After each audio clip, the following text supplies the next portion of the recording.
Welcome to Indiana Sports Beat Radio, presented by Wow Food Group and Andy Moore Honda of Bloomington.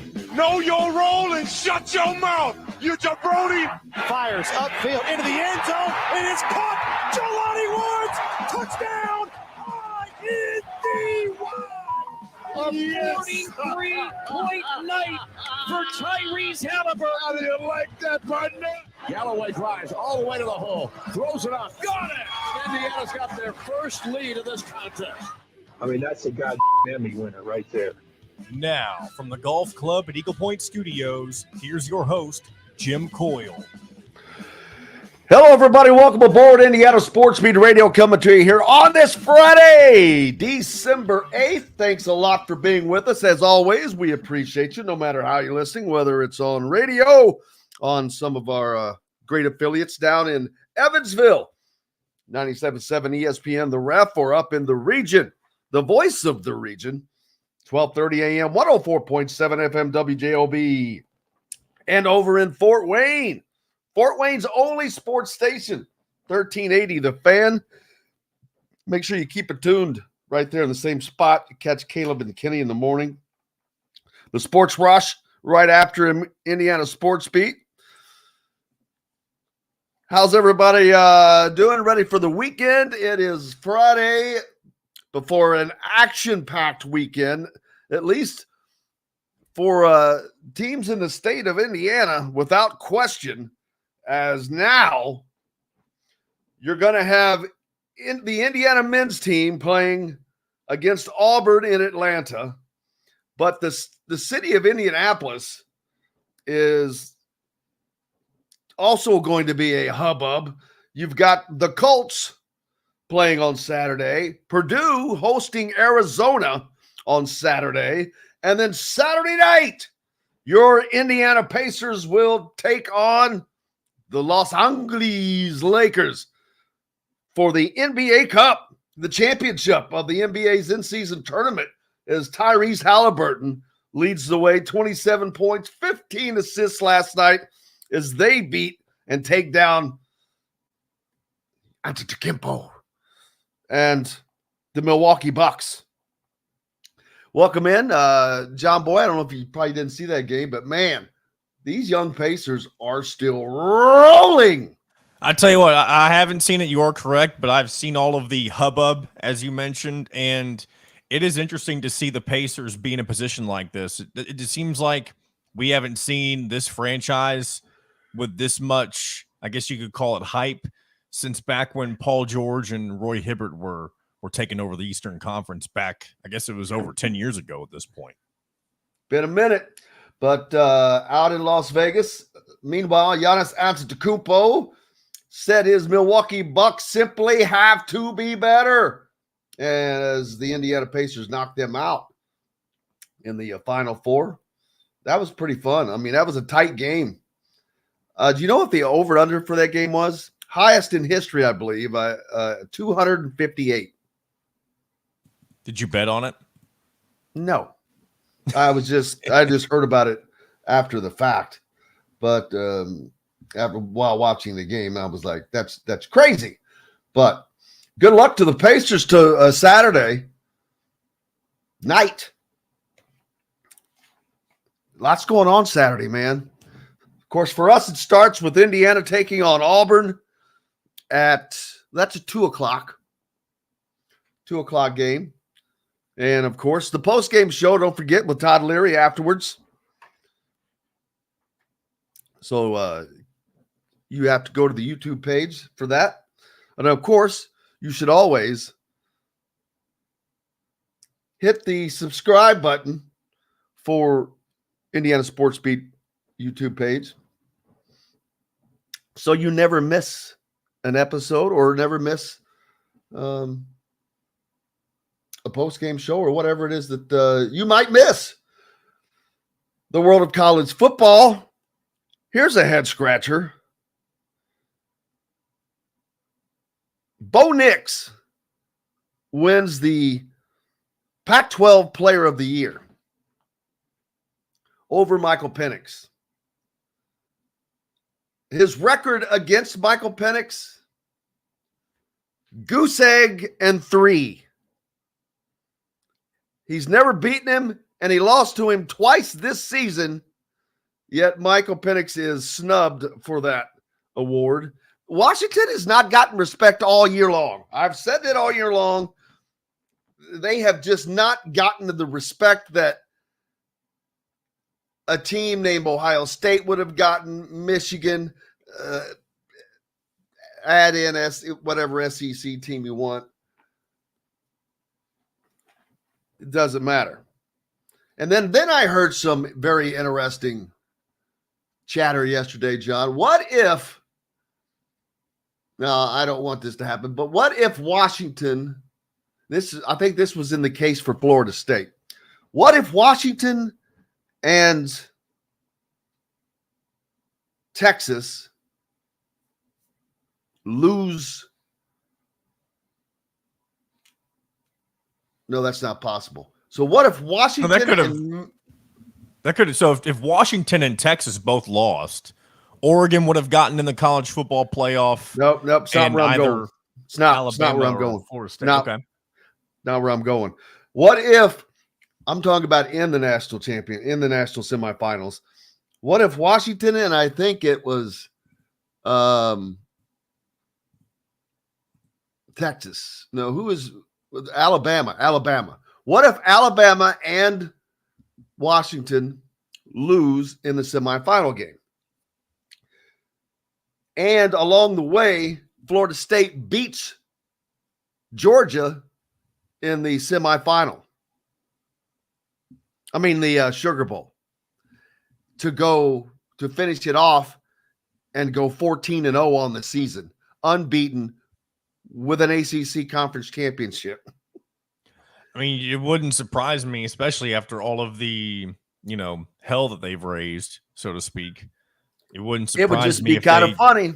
They may, just like UCF did when Scott Frost was head coach. Maybe they'll deem themselves national champions. Be a little weird, but you never know. Maybe more than that. Maybe the AP will deem them champions. That's true. Maybe the AP will do that. You could have what we haven't had in a long, long time, a split national champion. And that would only happen if Michigan would have to lose as well, because at that point you wouldn't have any undefeated teams. There you go. Perfect. Mike Woodson, Caleb Banks. We will hear from those gentlemen today as Indiana is off to Atlanta to take on Bruce Pearl and the Auburn Tigers, a Big Ten SEC tilt tomorrow down in Atlanta at 2:30. Looking forward to that. And Bob Kravitz on the program today. Zach Osterman on the show today. Travis Miller, Shannon Griffith. We've got everything covered. And looking forward to it. It's going to be a busy state of Indiana weekend. Like I said, with all those, everyone has a top level matchup. The Colts, that's a regular season game, but the 3 basketball games are high level. That doesn't happen very often. Well, because for one, they've never had an in-season tournament in the NBA, so that's never happened. So the Pacers have never played for a championship in December before, but they will be on Saturday. I think some of those games cross over as far as time. What time did the Colts play? And I didn't know they started we were having Saturday football already. Colts play at 1 on CBS. So, well, I guess, if you're in the region that carries it, which if you're in Indiana. So that will be coinciding at the same time as Indiana.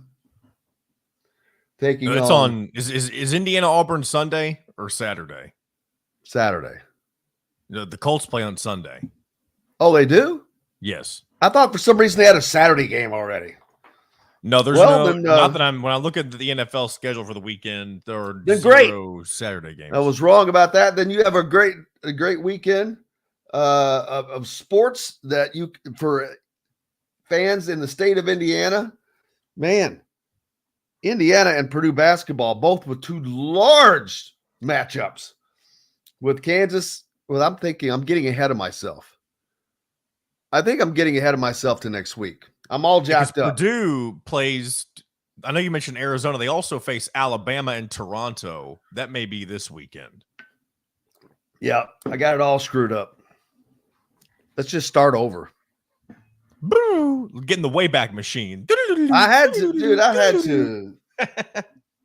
had to pack and get ready to go to Atlanta. And nothing against the men's soccer team, but imagine if you were covering the College Cup this weekend as well. I was prepared. I was prepared to be in Louisville tonight for a 6:00 match with Indiana and whomever, and then head on down to Atlanta. But unfortunately, I won't be. I don't have to do that for Indiana men's soccer program. But Caitlin Clark hit the 3,000 mark in points scored. Were you able to get that Bruce Pearl piece to work? I was able to pull it up on my phone, but I didn't like play it. I didn't realize I needed to like play it, but I feel like it would have played if I tried.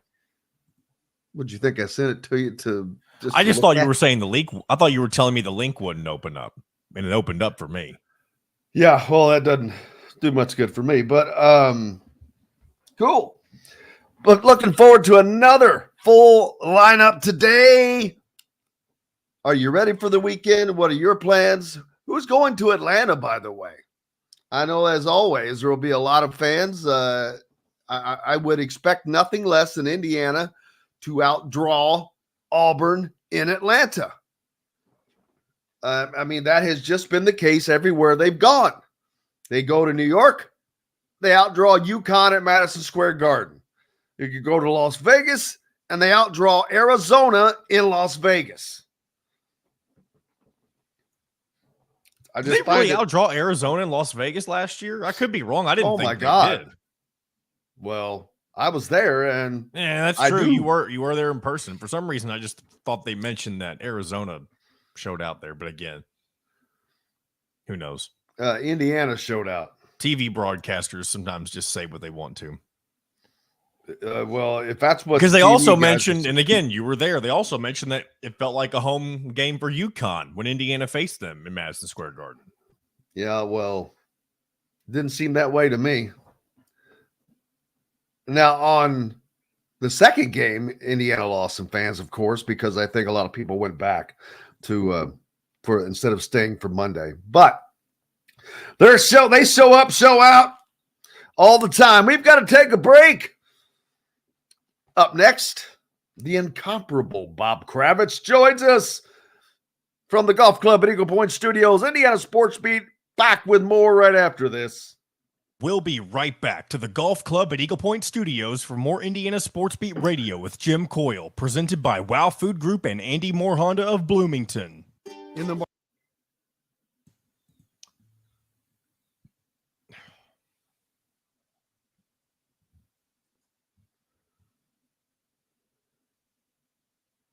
Did you know that 6 of the 13 remaining unbeaten teams in basketball are from the Big 12? No, I did not, but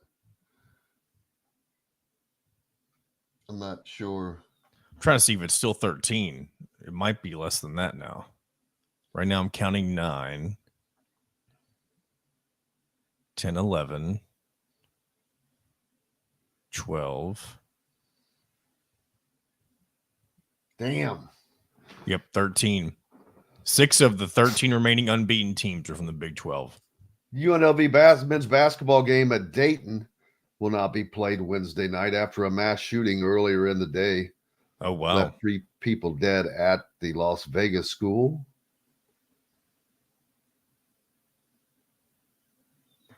Here's Mr. Kravitz. Oh, in the mini recliner. I am in the recliner. Would you like me to go to my desk? No, I like the I recliner. love I the think it look. suits- I love suits the the look. look. It's the relaxed Bob. Today we get relaxed Bob. Relax. It almost seems like Godfather Bob. Yes. He's He's got to hold out. He's got to hold out. He's got to hold out the hand. Yes, we got to kiss the hand. Thank you, Godfather. I know on this day, Godfather, I come to you to ask this favor. Pretty good. Yeah, it's not bad. How about them Pacers, huh? How about them Pacers? How much fun was that? Oh, man. I mean, that was like a heavyweight title fight. Yeah, that was good stuff, man. I They mean, played great. swing. And it's like, I don't think Milwaukee they're like, are these guys really still hanging with us? Yeah. Although That's the second time they've beaten them this year already, right? Pacers beat them earlier in the year, 126-124. Lillard didn't play that game, but Giannis went for 54. I'll save all this brilliant material for when it counts. What are you doing with an Oladipo jersey back there? I thought we'd forgotten him. It's not really about him. It's just a cheap Pacers jersey. I'll have to get a piece of tape and put a 1 next to it. Turn it over to 41. That was my number in sports. So Here we go. Tea time or call 812-824-4040. The Golf Club at Eagle Point in Bloomington. This segment is brought to you by The Chop Shop, home of the Indiana football and men's basketball coaches shows. Now back to the Golf Club at Eagle Point Studios for more Indiana Sports Beat Radio with Jim Poyer, presented by Wow Food Group and Andy Moore Honda of Bloomington.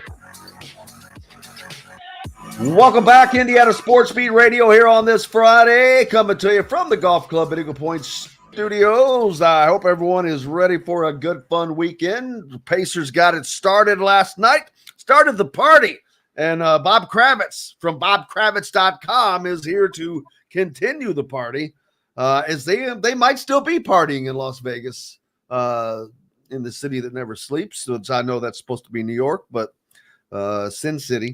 But man, that, as we were talking in the break, that was just fun to watch, man. That was like a heavyweight fight. That was a blast. And this in-season tournament is absolutely a W. It's a win for the league. And I don't know what the crowd was, because the way they had the arena lighting, you couldn't even see the fans, which is pretty cool. But they are playing lights out basketball. And as I mentioned in my column this morning, I think this raises all the expectations moving forward. They can no longer lose to those bad teams at home, because this is a playoff team. Yeah, and looking really good playing together. Man, it's not just Tyrese Halliburton, but he is the conductor on the train. 27 points and 15 assists last night. But not just that, that great pass over to Obi Toppin that he made across court, skip pass from along the baseline for Toppin to hit that 3. Wow. Man, it was just fun to watch. You know, what's interesting is I when I was with The Athletic, I did a piece on Tyrese, and I talked to his father, John, who you can't miss him at games. He's everywhere. And he said that when Tyrese was a kid, he used to show him a lot of Magic Johnson videotapes. And that's who this kid reminds me of. He's a tall, he's a 6'7" point guard. He sees the floor. He's an amazing passer. What's so incredible about this, specifically the last 2 games, he's got 53 points, 28 assists, and 0 turnovers. 0 turnovers. And it's not like I mean, he's making really high-risk passes, and they are all connecting. It's amazing. Yeah, and just hitting it on all cylinders. And as a team, Indiana is getting production from everywhere that they need to get it from when they need to get it. And that is, man, that's a mark of a team that can do something in the playoffs. Right. Look, Miles Turner, I've been tough on Miles throughout his career here in Indianapolis. He was terrific last night. 26 points, 10 rebounds, 4 blocks. I thought Obi Toppin gave him good minutes. TJ McConnell was great in the first half. Andrew Nembhard came in before he got hurt and hit a number of zone-busting short jumpers in the lane. Boy, the list goes on. Isaiah Jackson, he didn't play a hell of a lot, but he had 10 points and six rebounds. I mean, everybody made a contribution last night. Yeah, and it was fun. And then tomorrow, the Pacers play for the NBA Cup, the championship of the in-season tournament. What does the winner, besides respect, get? Do they get anything toward the playoffs or draft positions, anything fun? 500 G's, baby. How many people go to Vegas and walk out of there with more money than they started with, right? That doesn't happen very often. At They least win $500,000 a piece. my experience. $500,000 a piece. Yep. Ooh. Even Why the do you bench think- players. Why do you think they're playing so damn hard? Yeah, and this is for guys making $2 million or $3 million or who are on two-way contracts. Yeah. That is a significant amount of money. Now, for guys making, 20 million like Miles Turner and Bruce Brown, what's amazing is Tyrese Halliburton is making $5.8 million this year. What a deal that is. Now, starting next year, he will make $35 million. But no, these guys want it. Not just for the money, obviously, but I think it's a chance for them to use this as a springboard for the rest of the season. Yeah, absolutely. Looking forward to it as the Pacers are showing that they are. When they added Obi Toppin, it kind of got us to thinking that this is what potentially they could be like after what we saw last year. And he's one of those pieces that has been a great addition. Yeah, he's been good. And I think Aaron Nesmith did a really workmanlike job. He made Giannis Antetokounmpo work.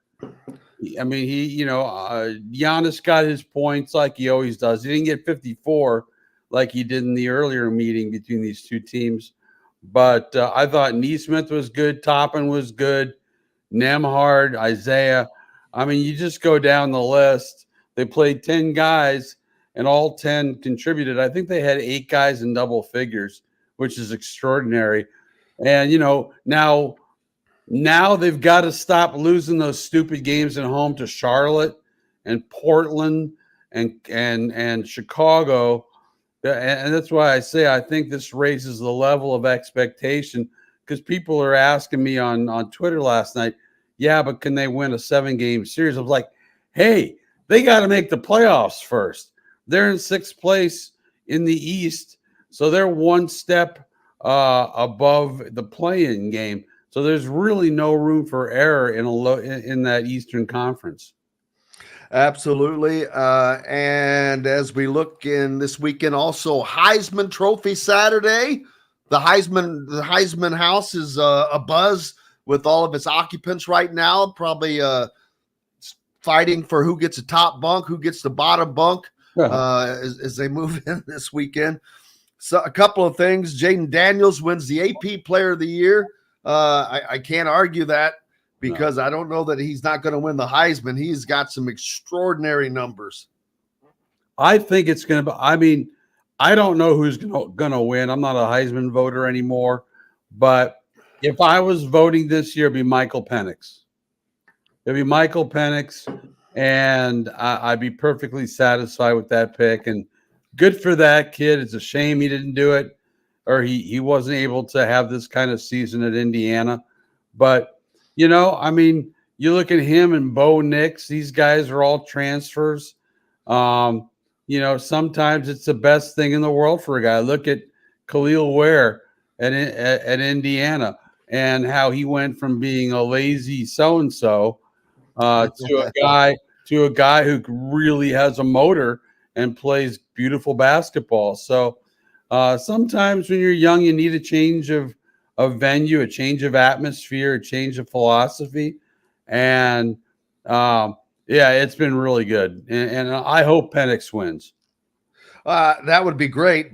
I would like to see that. Unfortunately, I don't think it will happen, especially coming on the heels that Bo Nix beat him out for Pac-12 Offensive Player of the Year. And Bo Nix is 0-3 against Michael Penix, including 2 of those losses coming this season.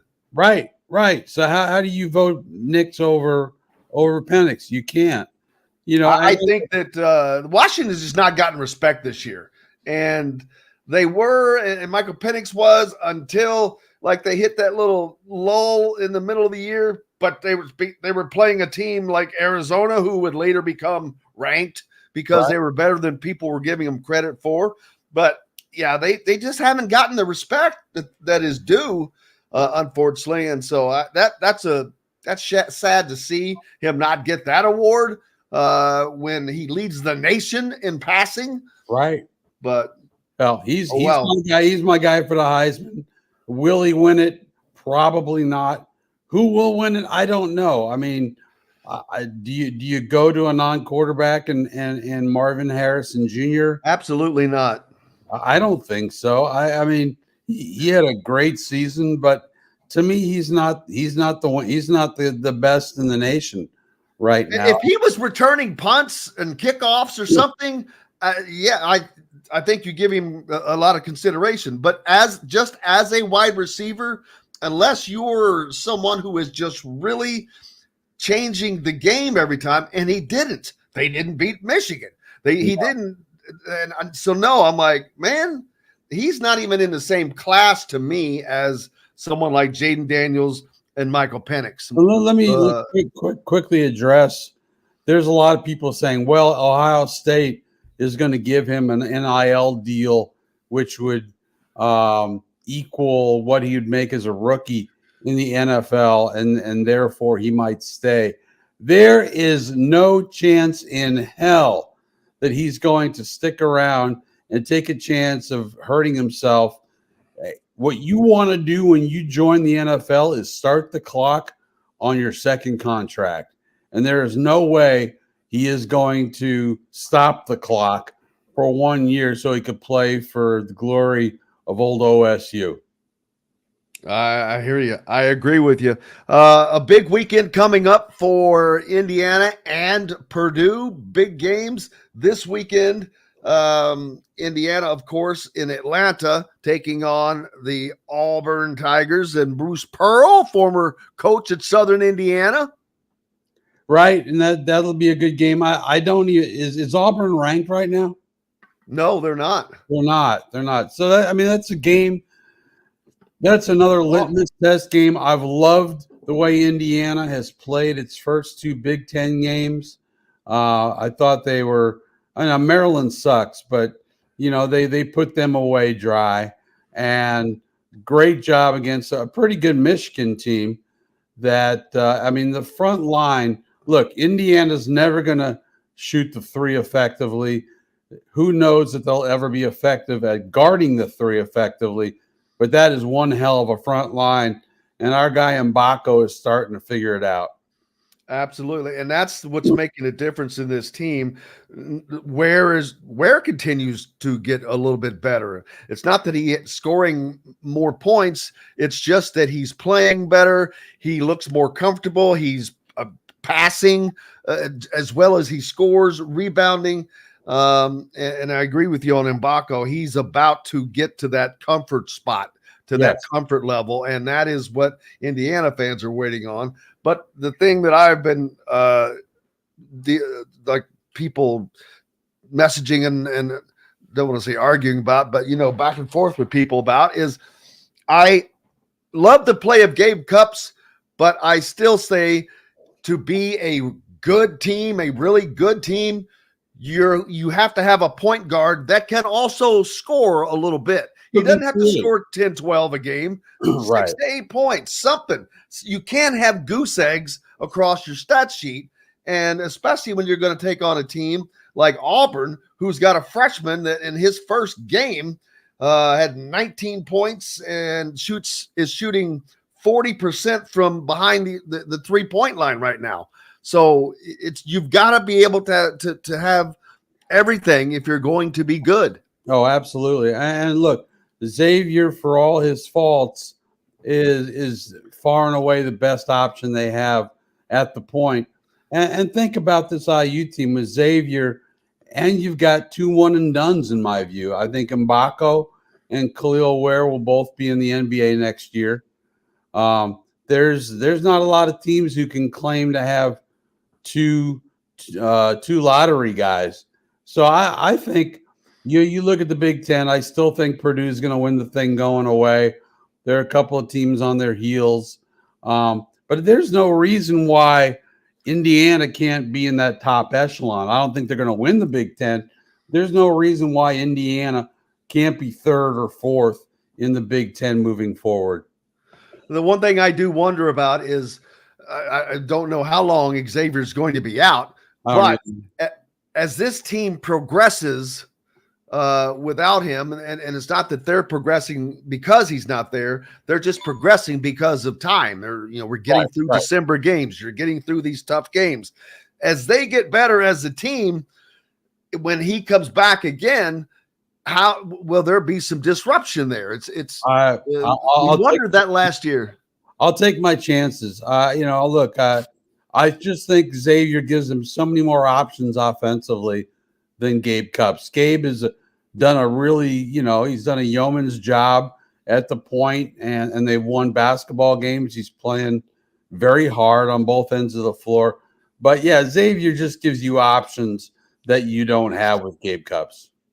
Well, and it's more so, I think, because they're not getting consistent play from Trey Galloway at the 2 spot either. I mean, he's played fine, but it's just been kind of up and down. Some games he scores, some games he doesn't. But it's not optimum when your best 3-point threats are also your best paint players. Right, exactly. And Khalil Ware, I've been just totally shocked by this guy because, I read all the stories coming out of Oregon. Dana Altman didn't know what the hell to do with him. Thought he was lazy, had no motor. And this kid, really from the first moment, and give Mike Woodson a ton of credit because he's getting the best out of this young man. And that's all you can ask for from a head coach. And not only that, you want to talk about looking at the future. You've got a guy named Derek Queen who is getting closer and closer to making his decision of where he's going to go from Montverde Academy. Mm-hmm. And just along with the success that he has already seen from his Montverde former teammates have at Indiana, it's probably giving Indiana I think that they're getting closer and closer to potentially landing Derek Queen as well, because of what if this turns out to be the fact that Khalil Ware could end up a potential 1st-round draft pick. I don't know. Oh, yeah. We'll see where he ends up, but this would be 2 consecutive years that Mike Woodson gets a guy into the league that I didn't think Trace Jackson Davis was going to make it into the league. And Dana Altman apparently didn't think that Khalil Ware was going to make it into the league. Right. No, again, Woodson's done a great job. He got that additional $1 million per year, which is a nice raise that we would all like in our lives. You didn't get yours? Shoot, man, I don't even have a travel budget to go out to Las Vegas. I wanted to go to Vegas last night. Because it's Vegas, and what could possibly go wrong there? Me in Vegas, but Yeah, exactly. But no, what the hell was I talking about? The $1 million raise. Oh yeah, he's earned it. That's what I'm saying. He has absolutely earned it. I really had questions about this team in the pre-conference schedule. I think we all did. They had a lot of games against bad teams, and they didn't look very good. Even in the exhibition games, they didn't look all that great. But teams are ever-changing organisms, and this team has grown exponentially, and that comes down to coaching and to the commitment of the players to work and get better. Absolutely. What is up next for BobKravitz.com? Well, this morning I'm going to update my Pacers column from last night with a bunch of quotes. Saw that. Then I'm going to somehow write about the Pacers championship game for the NBA Cup. I'll write that Sunday morning before I go to Cincinnati, and I'll be in Cincinnati for the Colts Bengals, which is going to be a really intriguing game, the battle of the backups. Who knew that Jake Browning was Kurt Warner? I mean, the guy comes off the bench and throws, 32 for 37 or some outrageous number in the game the other night. So that'll be an interesting matchup. That's a game with Pittsburgh losing last night that opens yet another door. And the Colts right now are all the way up to 6. If the season ended today, which is one of my favorite stupid things to say, if the season ended today, it doesn't, Bob, but they would be in 6th place in the playoff structure. So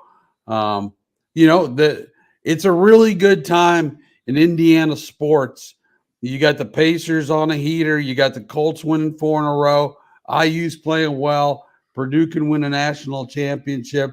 Hell, Butler's better. Indiana State is playing well. They're 8-1. So there's a lot of good stuff going on in local sports. Yeah, this weekend is huge. Like I said, you just mentioned the Colts and Bengals, a rivalry game there of sorts. IU taking on Auburn in Atlanta, and we didn't talk about Purdue taking on Alabama this weekend. Yeah, that'll be an interesting game. That'll be a really interesting game. But I think Purdue got the wake-up call they needed against Northwestern. I think they're going to go on a run now. I really do. And then next week, we can't wait to talk about this. Do the Colts play Pittsburgh next weekend, rather? Yeah, this drives me crazy. I got credentials to the Purdue game and the IU game. I was going to do both games, just kind of drive and see if I could do both. And then they flexed the Colts and Steelers to Saturday. So I'm going to miss both basketball games. I'll tape them. Record them, but the Colts play the Steelers next Saturday. Will be one of the great sports days in the history of Indianapolis, I believe. And that is no joke. I mean, if Indiana or University, of course, playing down in Bloomington there with their game, but within less than an hour of Indianapolis proper, you're going to have Indiana taking on Kansas, Purdue taking on Arizona, and the Colts and Pittsburgh. Exactly. It's good. I wish I had a staff. Want to be on my staff? I was just going to tell you, I can do the Purdue Arizona game for you, maybe, since there's time in between. But I want 1,000 words, and I want them to sing. Exactly, and the deadline is 1 hour after the game ends, right? No, you can get in whatever the hell you want. Go have a drink. You'll be all right. BobKravitz.com is where you need to go, people. Stay up on it. He's got it all, and we love it. Bob, I hope you have an enjoyable rest of your weekend. Yeah, same to you, and happy Hanukkah and Merry Christmas. And Hanukkah started last night. I forgot to mention that. I apologize. I saw a GIF that someone had posted. I think it was the Pacers. I think they posted a menorah. I was going to retweet that and send it to you, but happy Hanukkah. So I'm not Jewish. I know the Irish name may have given it away, and the blonde hair. But did you get a gift yesterday? No, my wife had one of those days from hell, and we just came home and ordered a pizza and watched a Hanukkah pizza. And watch the basketball game. But we'll get the menorah out tonight, and hopefully she gives me. And there you go. And then, of course, you can always watch Adam Sandler sing I don't know the Hanukkah song. Yeah, I was gonna say I don't know what the hell the name of it is, but he does mention 8 Crazy Nights, maybe. That sounds about There's right. 4 different versions of the song as well. Is there really? Yes, he did 4 different. Oh my God! ones. Well, the one that, but he does mention David Lee Roth in there, and I bring that up because David Lee Roth was born in Bloomington. Is that right? I did not know that. I did not know that. I didn't know he was Jewish, although Roth is a Jewish name. But I figured that was just kind of a pseudonym, or just a stage name. Who knew, baby? Who knew? Who knew? Hey, the great Bob Kravitz joining us. We appreciate you. We love you. Happy Hanukkah, brother. Thanks, buddy. Same to you. Be well. We will see you sooner rather than later, sir. We've got to take a break. Indiana Sports Beat Radio here on this Friday, December 8th. Back with Zach Osterman in a little bit, right after this. We'll be right back to the Golf Club at Eagle Point Studios for more Indiana Sports Beat Radio with Jim Coyle, presented by Wow Food Group and Andy Moore Honda of Bloomington. I've got Woodson and Caleb Banks, both of them your question.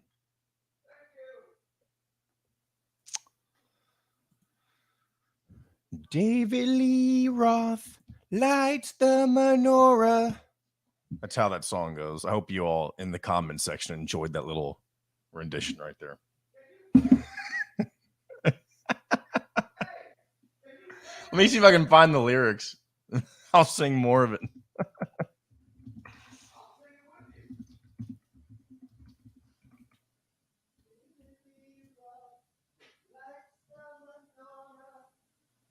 So do James Can, Kirk Douglas, and the late Dinah Shore. I'll do one more line. Guess who eats together at the Carnegie Deli? Bowser from Shannon and Arthur Fonzarelli. I mean, I don't know how you make a song about just a religion so funny. But damn it, that's a funny song. Oh man, I love the Hanukkah song. Now, how many people, and be honest, did not know that David Lee Roth was born in Bloomington? I didn't. I knew he was Jewish because of that song. I've said it. That means you don't pay attention to me because I've said it before. I knew Van Halen in general was from Indiana. I didn't know Bloomington. That's not true. You're thinking of Guns N' Roses. Guns N' Roses is too, though. But David Lee Roth's part of Van Halen, though. Yes, but just he is from Indiana. And so actually, all Guns N' Roses from Indiana. Axl Rose and the former not lead guitarist, but Izzy Stradlin. Stradlin. There's a lot of are from Indiana. Are from Lafayette. So you got David Lee Roth from Van Halen versus Guns N' Roses, Indiana versus Purdue. And ironically, two of my absolute all-time favorite bands. I grew up on Van Halen, and then when I was in college, it was Guns N' Roses, man. I tell you what, for those of you who do like that kind of music, Mammoth WVH, which is Wolfgang Van Halen. Wait a minute. Whoa. Let me finish. We only have time. Mammoth WVH, Mammoth Wolfgang Van Halen. That's Eddie Van Halen's son. His band is killer too. and it's a newer band, obviously. But like, if you like to follow that generation of music, check out Mammoth WPH. Man, they don't make it like that anymore. Well, it's not the same you style, talking but about? it's still really good. I mean, he's still a great guitarist. All right, here we go. Not the same Whether we quote you style. just for catering or a total event package, you can trust that you're making the right choice with Garnish Catering. Visit garnishcatering.com. That's garnishcatering.com. Garnish Catering is a proud partner of WOW Food Group. This segment is brought to you by Remax Advanced Realty, Indie Home Pros team by Cheryl Sizemore. Now back to the Golf Club at Eagle Point Studios for more Indiana Sports Beat Radio with Jim Coyle, presented by WOW Food Group and Andy Moore Honda of Bloomington. Hey, welcome back. Indiana Sports Beat Radio here on this Friday before a gigantic sports weekend.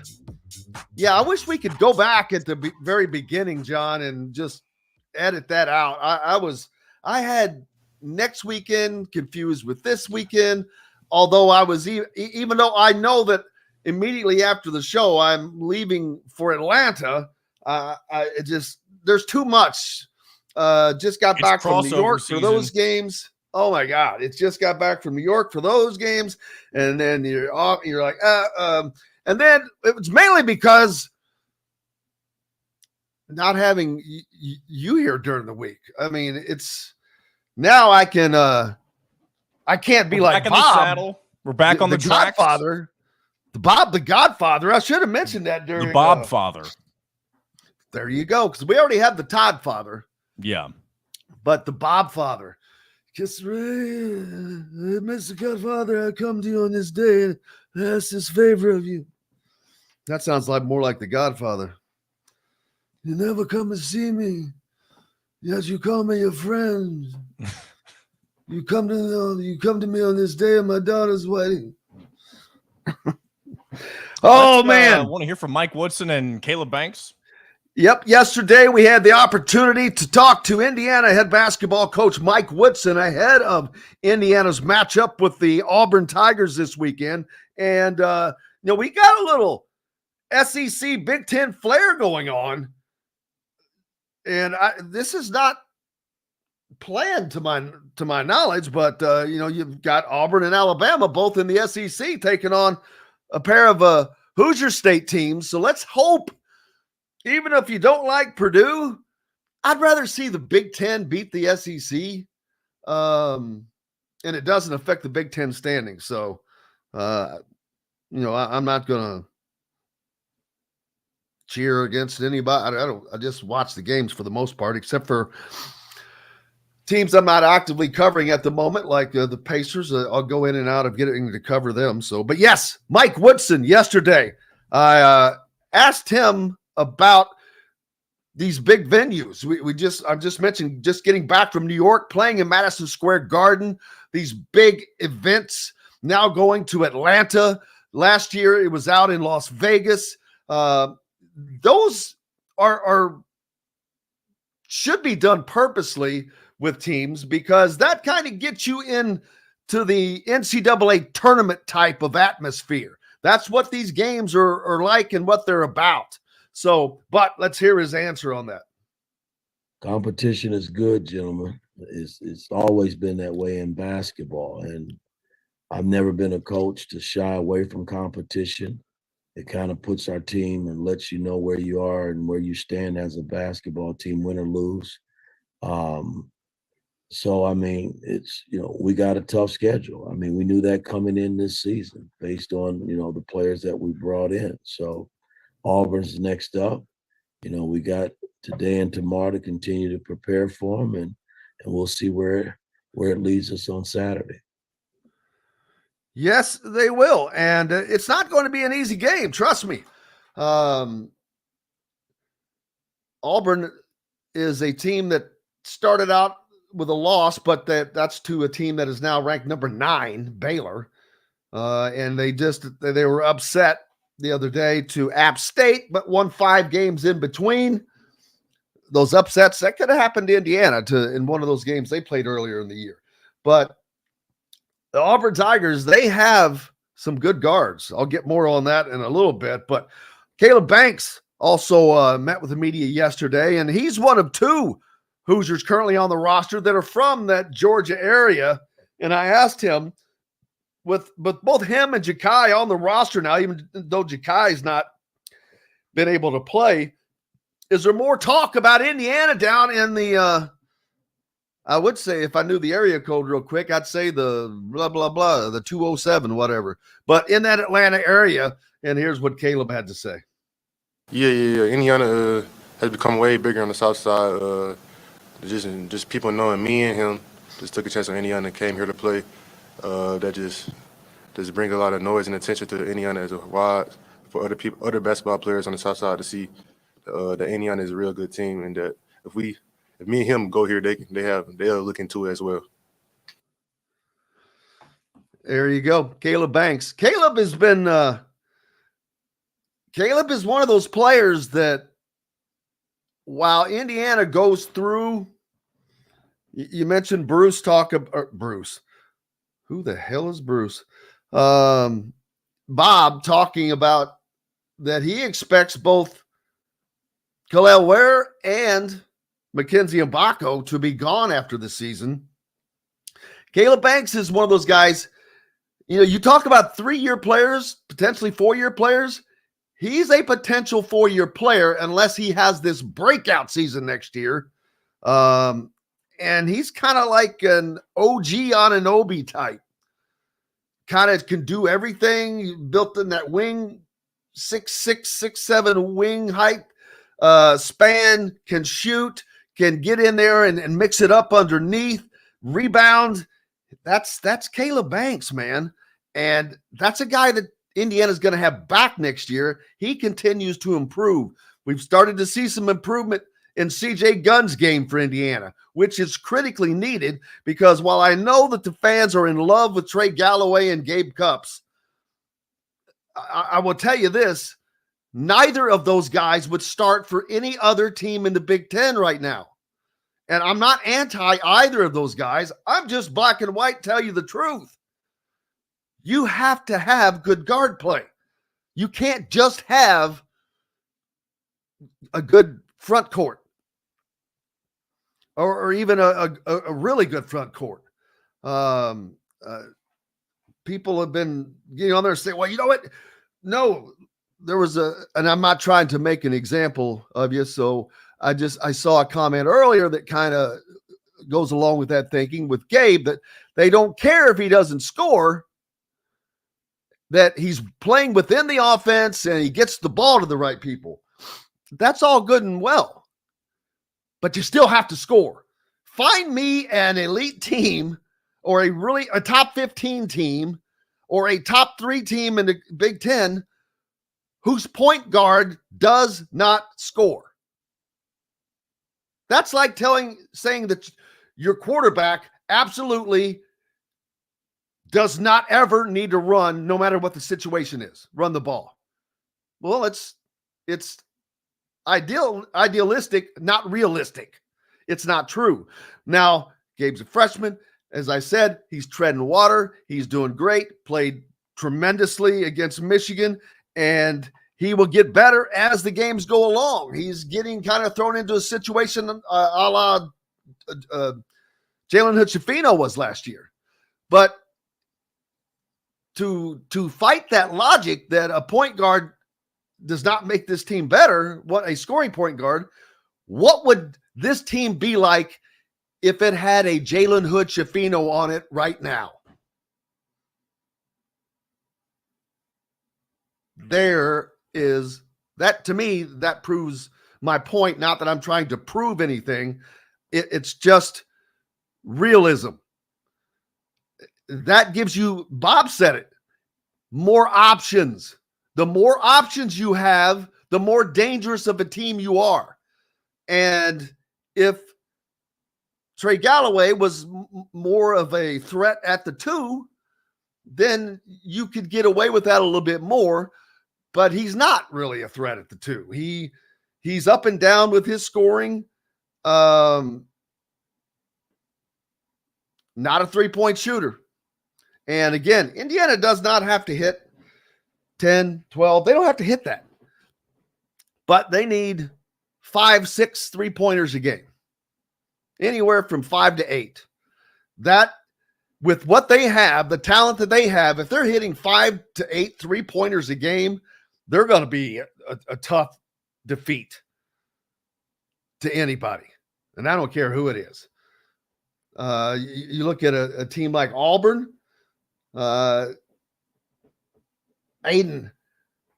Holloway, freshman guard, his first game against Baylor, 19 points and 6 assists, freshman.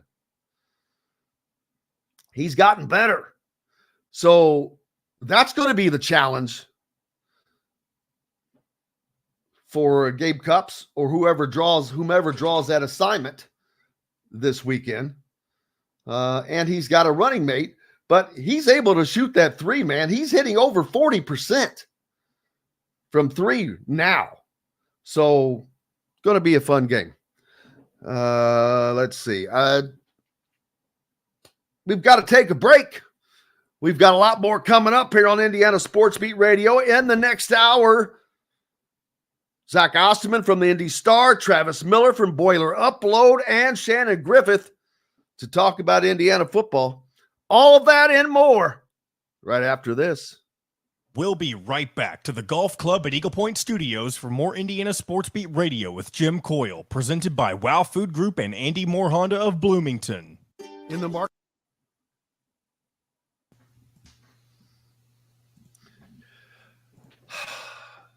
The energy. I have zero energy when I don't have a producer. Oh, I don't blame you. No, it's not. It's because I'm worried about so many other things. Yeah, exactly. It's a lot to have on your plate.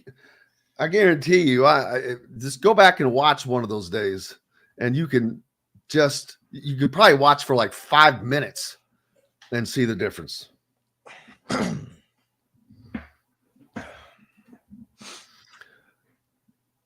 Let's see. I've got my picks in already for all 43 bowl selections.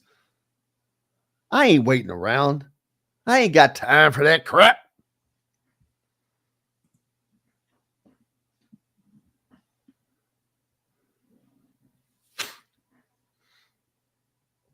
Oh, did I mention that the Pacers are taking on the Lakers and LeBron? Yeah, you talked about it with Bob. LeBron?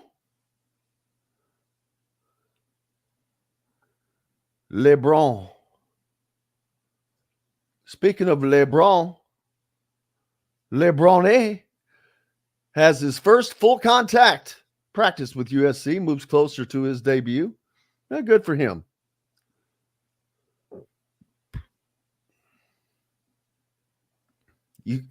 Possibility that we could see Bronny James. What if there's a USC at? Hey, how we doing? Sorry, my camera's acting up. I don't know what's going on.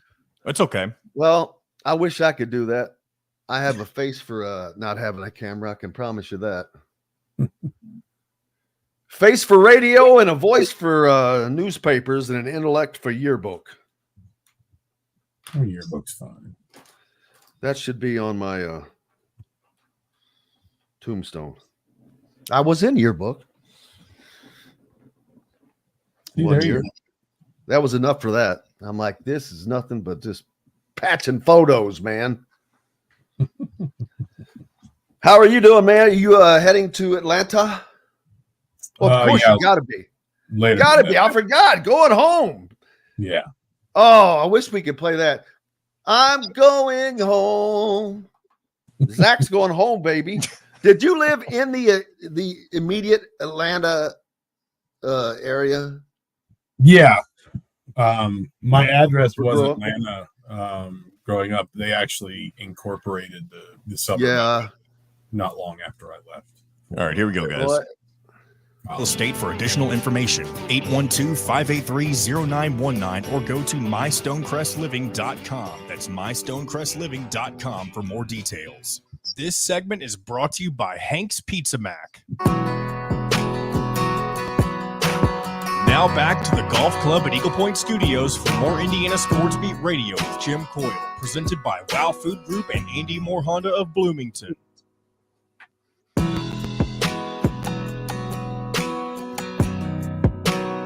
Welcome back, Indiana Sports Beat Radio here on this Friday. It is a big sports weekend. Jim Coyle with you as always, joined now by Zach Osterman from the Indy Star. Make sure you're giving him a follow.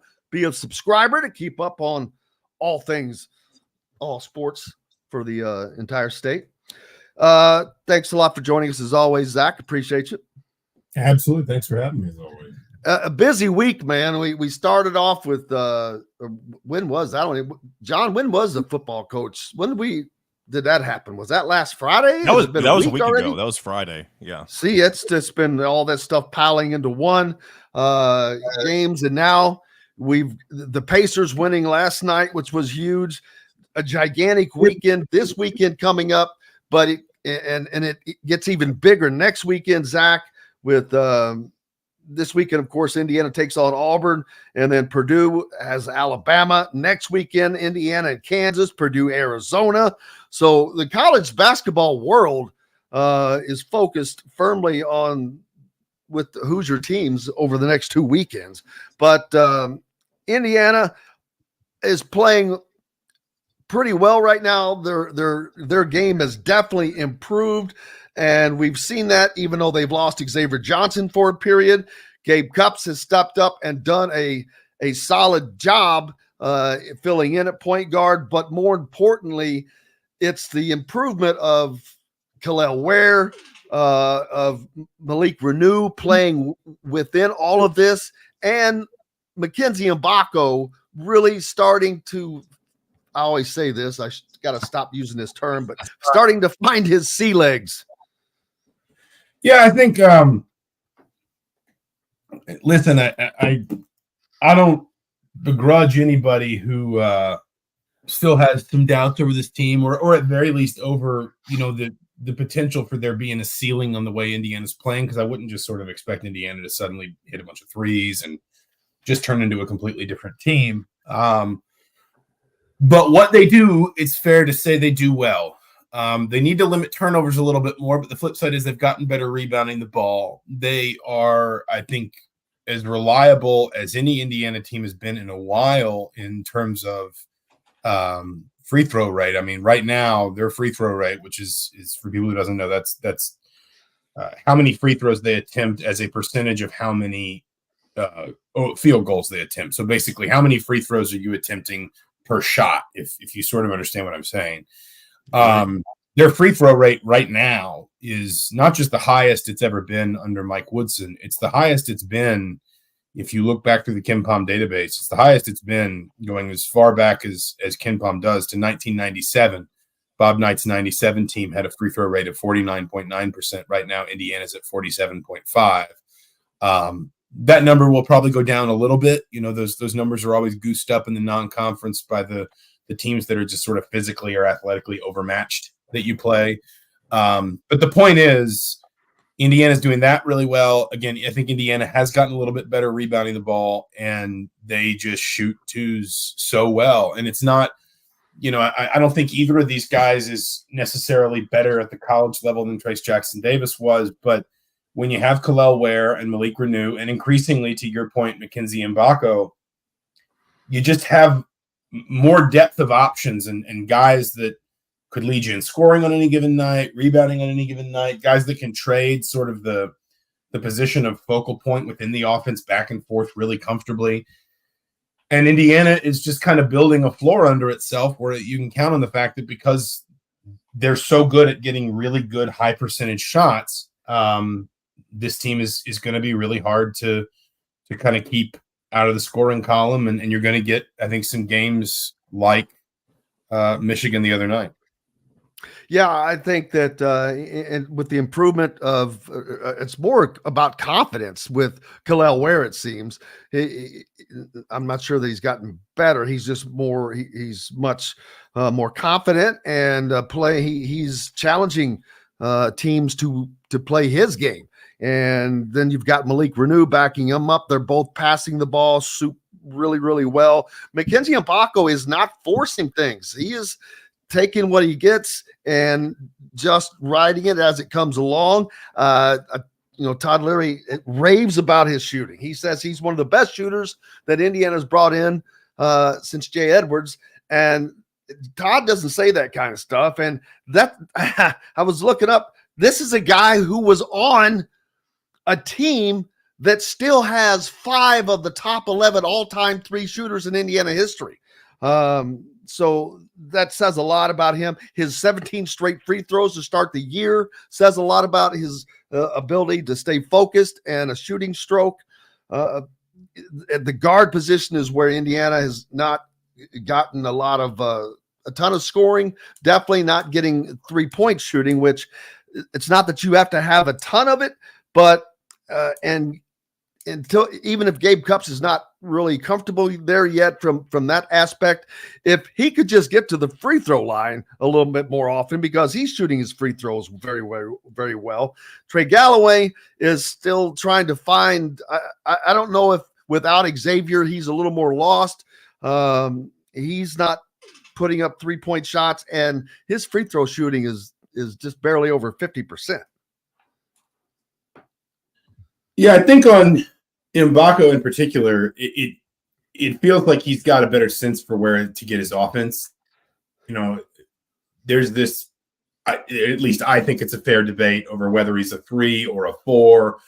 He's clearly going to be the 3 for Indiana this year. And, I won't profess to have seen a ton of him in high school or AAU. I saw little bits and pieces. And then obviously, I've looked at highlights, but it did feel like he was playing as much 4 as he was 3 at times. And so, you can kind of wind up in a place where he's still figuring out, this is where I go get my offense when I'm playing on the floor with 2 bigs, and 2 players that I think, to their credit, Malik Renew and Khalil Ware work really well together in the post.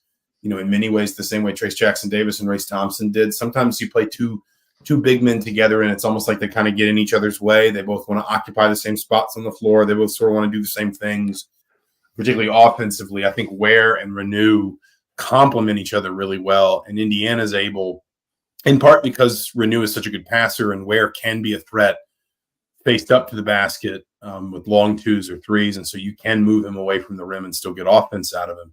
But I think those 2 complement each other very well, and I think Mbako just kind of, on the floor has been trying to figure out where his points are when he's playing with both of those guys, or obviously, maybe it's Peyton Sparks and Malik Renew, just whatever the mix is of those players, if you understand what I'm saying. But I do think it's interesting, these last 3 games, what is this, 42 points, 18 rebounds, 4 assists. He's made all of his free throws. His 3-point shooting isn't amazing. He's 3 of 9, but that's, better than where he was at the beginning of the season, which was, I think, one of 13 or something like that. I'm sure Mike Woodson would probably point to the rebound numbers too, because that's, coaches always love to say that's a measure of hustle and work rate and whatever else. And Mbako has been a real force. He had 4 against Michigan, but he had 7 against Maryland and 8 against Harvard. It just feels like he is more comfortable in a lot of different ways. I don't think your line about sea legs was very far off. And, you mentioned some other guys. I think Trey Galloway is one that Mike Woodson will want to get in a more sort of comfortable place offensively. And I think, sometimes maybe part of the difficulty for Galloway is we saw him hit some 3s last season, but never really at volume. He's always been a player who wants to go downhill for his offense, not necessarily always, but very often. And if you're playing with essentially 3 bigs, 3 different kinds of bigs, but 3 bigs on the floor at any given time, there's not going to be as much room for a guard to get downhill and get at the rim. So, it's probably going to be a work in progress, sort of getting Galloway to a place where he's comfortably kind of, in rhythm offensively. But right now, for the moment anyway, and this will get us, stress tested this weekend, you have a team that is really sort of built a solid foundation for itself offensively inside. Yeah, and then defensively against Auburn, they have some guards that are shooting the ball really well. One of those is a freshman, and Aiden Holloway, his opening game against Baylor, he had 19 points. and 6 assists. He is currently shooting over 40% from behind the arc, and Denver Jones alongside him. So Indiana is going to have to stay out and on these guys, and they've done a better job here of late with the three-pointer. Obviously, the last 2 games we've looked at earlier this week when Dylan Sin was on, he pointed out that in the last 5 halves, I believe it was, Indiana's opponents are 6 of 41 behind the arc for 14%. And while that's probably not a number that can continue at that astounding rate, they've got to keep up that kind of pressure. No, I mean, just in general, when you're going to play a brand of offense that's, let's be honest, just has to work harder to score big numbers because you're shooting fewer threes, you're making fewer threes, and you're sort of relying on bigs and therefore twos. Your defense has to be there for you, and it doesn't always necessarily have to be like, oh, you held him to 0.7 points per possession. Look at how good you played. But it can be like Michigan the other night where that game's back and forth. I think Indiana might have had a 7-point lead at one point. I think Michigan's largest lead was 5 or 6. It just kind of, tennis ball back and forth. But then if you look at those last kind of 2 minutes, Indiana made all the plays, and obviously had some good moments offensively, but you think about the Khalil Ware block. You think about some late CJ Gunn steals. Obviously, Khalil Ware's deflection to the inbound pass at the end of the game. Indiana's defense stepped up when basically the team that was going to find a higher level defensively was going to win the game. And, I'm sure Mike Woodson would sit here and say, we've still got a lot to get better at. We're probably never going to be where I want us to be. But if nothing else, I do think it's fair to say Indiana's defense kind of is recognizing a little bit more often when and where and how to crank up, the pressure and create opportunities for itself. This weekend, Indiana taking on this Auburn team, the first of back-to-back games, high marquee games with Kansas coming in next weekend. And actually, I've been talking about it, just a huge next 2 weekends for the state of Indiana. You've got Indiana taking on Auburn this weekend and Purdue taking on Alabama in a Big Ten SEC tussle of sorts. So the Big Ten looking to show out a little bit and a lot of eyes on the Hoosier State. I think these next 2 games are going to be fascinating for Indiana. We kind of looked at Maryland and Michigan, and I think broadly speaking, we all felt those were real stress tests, that Indiana seemed to kind of get a little bit better from getting roughed around against UConn, but you didn't know how much better because it was Louisville, it was Harvard. Here came 2 Big Ten teams. You're probably playing them in a good moment. Maryland's a mess right now. Like, I don't know what's going on there. Excuse me. But even Michigan, that was their 4th loss in a row. Juwan Howard's still not back to sort of full head coaching, at least not. I don't know exactly what that sort of setup is and how it works, but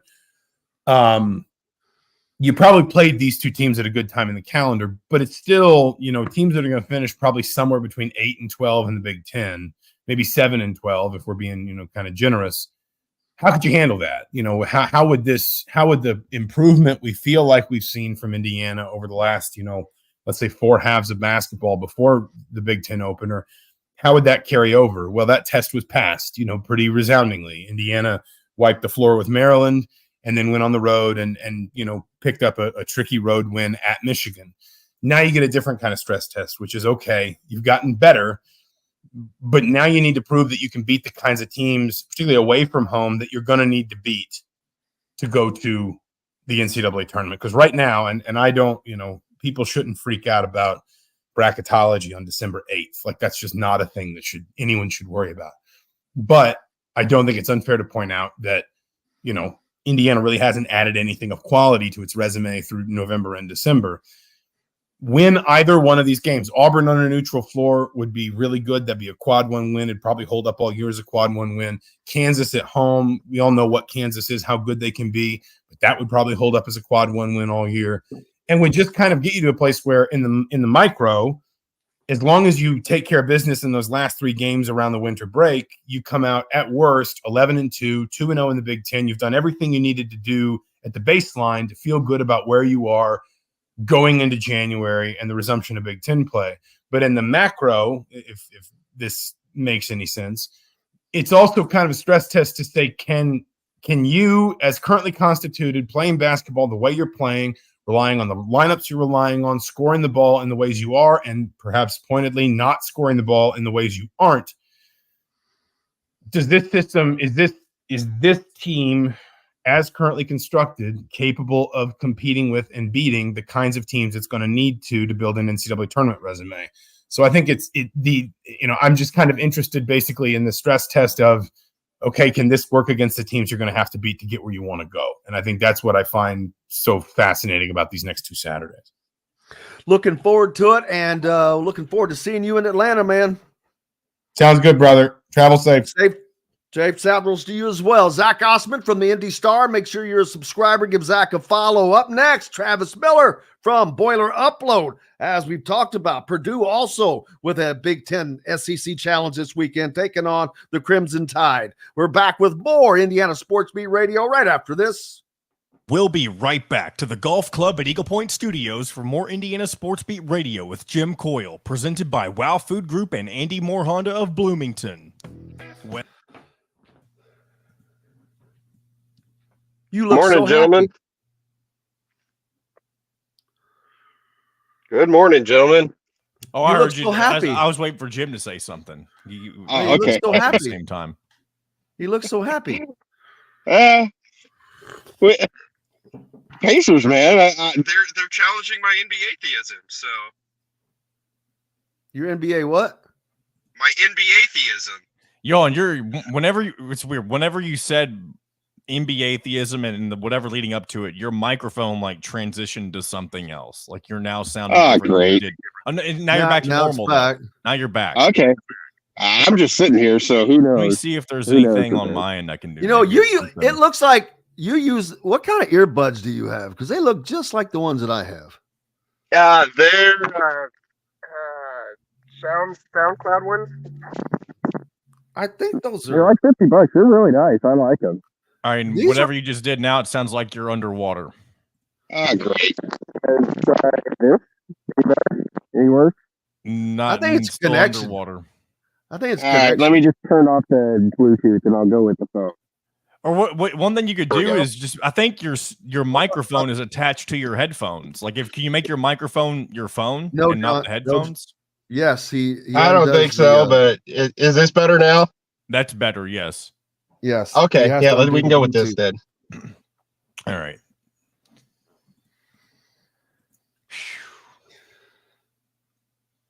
Out of effing Bama. Casey's on his way up to Toronto right now, so Oh, Toronto, sweet. He'll be eh? up there. So he Toronto, must be eh? with his passport. I was actually there this summer. I knocked off the Blue Jays ballpark as we're trying to get to all of them. So I That's got to pretty get cool. this thing redone. This is expired. Oh yeah, because you But- got to go to the Bahamas next year for Battle for Atlantis. That's only going to cost $1 million. It's a shame that you can't get some sort of like press discount to have to cover the game. Well, and what makes it worse is the Bahamas, they make everybody stay in the resort. I didn't go last time. I paid for a kid to go. They make you stay on the same resort where all this is happening. I'm not. What's more expensive of a trip, Maui or the Bahamas? Well, I could tell you neither because I haven't been to either. But Okay. I'm going to go with, I would go with the Bahamas because at least in Maui, you could probably search for a hotel or an Airbnb or something All right, here we to go. mitigate Just a your few seconds. expenses. Or butcher, baker, and fish house, no matter where you live. This segment is brought to you by Reynolds Family Dentistry in Sellersburg.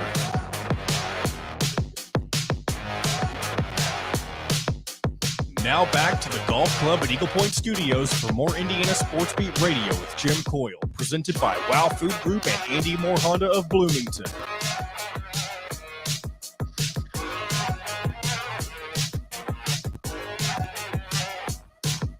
Welcome back, Indiana Sports Beat Radio here on this Friday. It's December 8th. Thanks a lot for being with us as always. Appreciate you greatly. Joining us now from Boiler Upload, Travis Miller. Purdue rivals. Good to be here. Good to be here. Purdue and Indiana both with marquee games this weekend. Indiana travels to Atlanta to take on the Auburn Tigers. Purdue takes on Alabama. Where is that game, by the way? I didn't pay attention. It is being played in Toronto. They kind of made it as a Zach Edey homecoming game. Well, it's Zach Edey, and then there's a kid on the other team that's from Canada too, right? Yeah, I think it's a doubleheader. I can't remember what the first game or the second game is, but I know the first game is Purdue Alabama, and that was the marquee to kind of get Zach Edey a home game, if you will. Right. Well, but I think there's a kid on Alabama's team that is also from Canada. I think you're right. There's a lot more coming across the border here for basketball of late. That's a lot of maple syrup, man. That's a lot of maple syrup.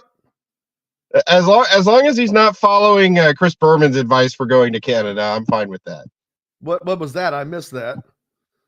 Yeah, I just look up Chris Berman drug smuggling, and you'll find a YouTube clip of somebody from like 10 or 15 years ago got him talking about taking prescription Tylenol or whatever across the border. So, really, yeah, it's a funny clip, and it was one of those. They caught Chris Berman between segments on camera. So while we're talking about that real quick.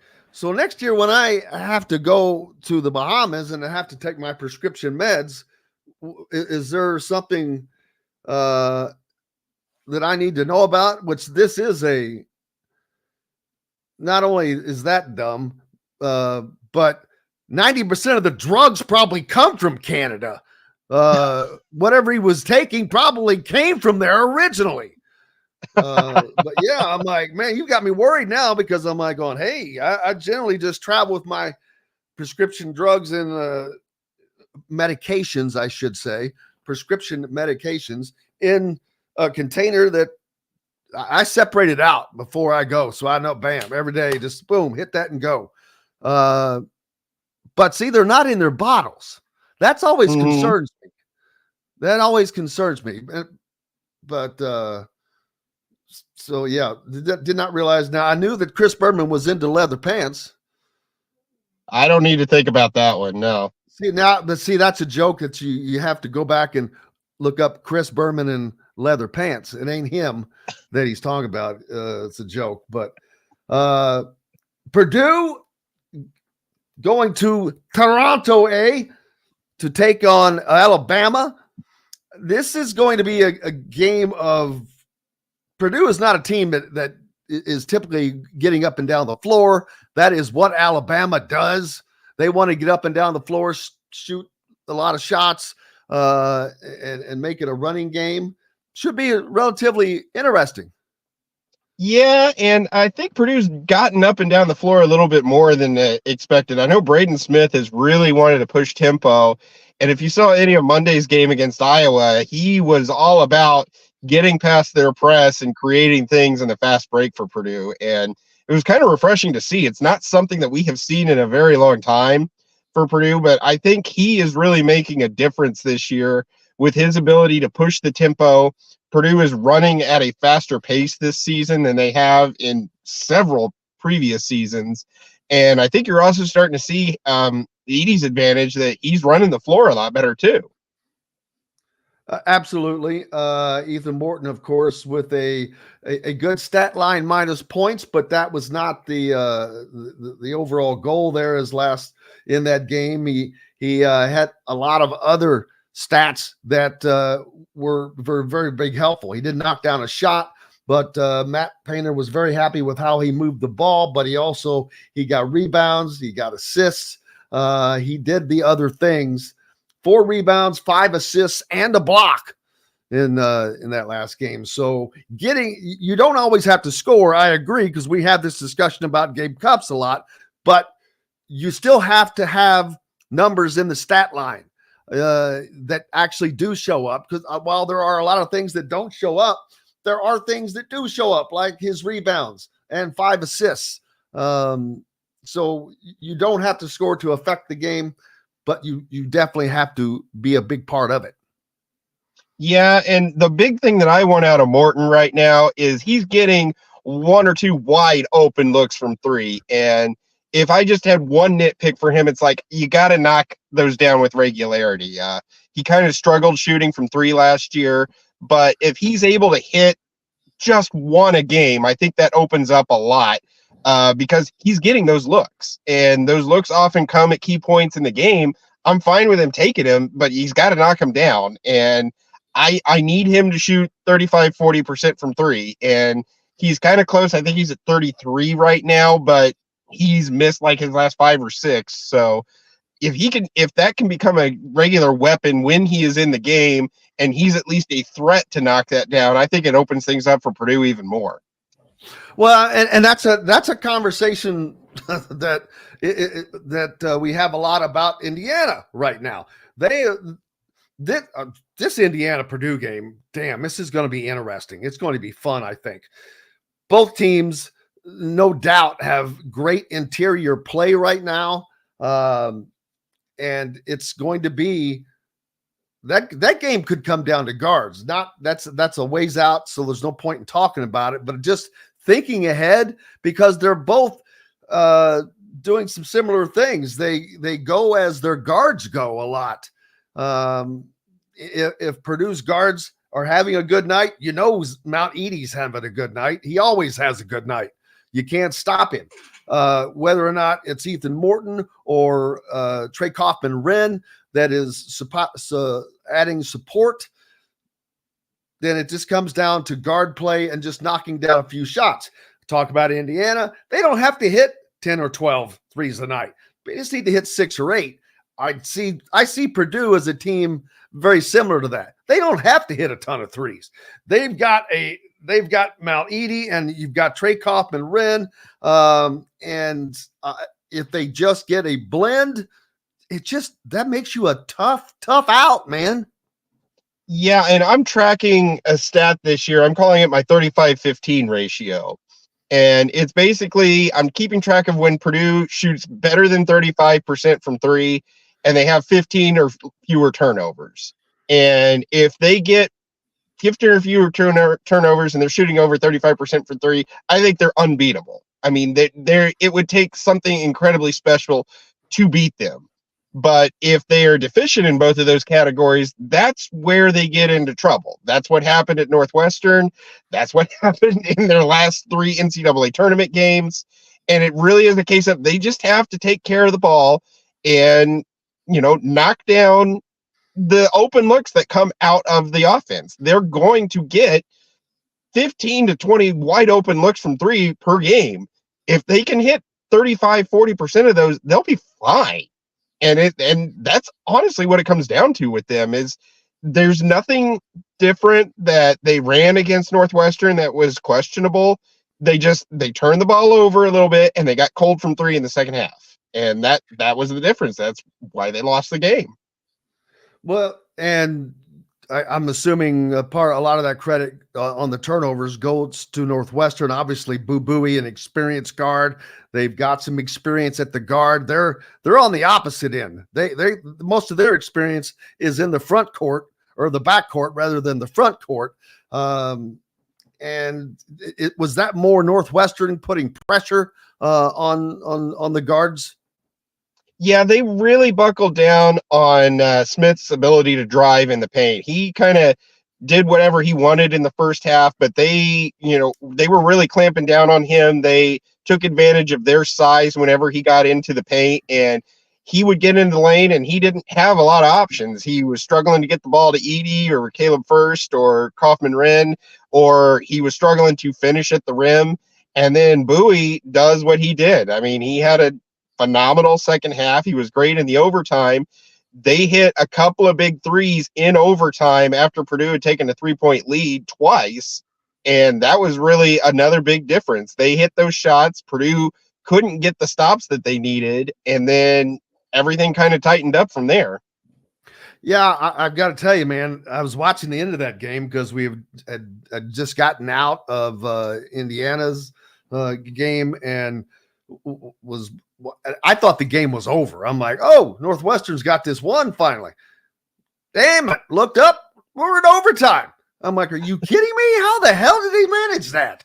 And it stayed like that. It was a fun game to watch. I'll tell you that. Not fun for Purdue fans, without question, but a fun game for a basketball fan to watch. It also showed that everybody is vulnerable. If you find their vulnerable spot and you can expose that and leverage that, you can win. But so we'll see what differences do you expect. What are you expecting in this game? Because it is a matchup of two different styles. It's going to be interesting to see. Again, I really liked what I saw from Braden Smith on Monday night against Iowa. He tore their press apart, which is something that Purdue has not done in a very long time. Iowa's press is something that has given them fits. There have been multiple times where Purdue has had a lead.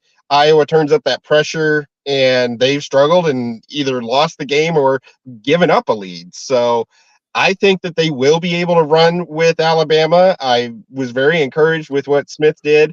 Not sure how they're going to be able to match up with Edey inside, but it ought to be a really good game. I mean, Purdue struggled a little bit defensively. I mean, they gave up 92 points to Northwestern, and they kind of, they did really well against Iowa, but Iowa really dominated the last 10 minutes. How much of that is Purdue, I think, had a 34-point lead, and they just took their foot off the gas at home. But it'll be interesting to see how Purdue can compete defensively. I really would like to see them kind of clamp down just a hair more, because that 92 points at Northwestern did concern me a little bit. Looking forward to the next 2 weeks. We'll talk about the rest of it obviously next week, but this week, Indiana and Auburn, Purdue, Alabama, an accidental SEC Big Ten challenge, right?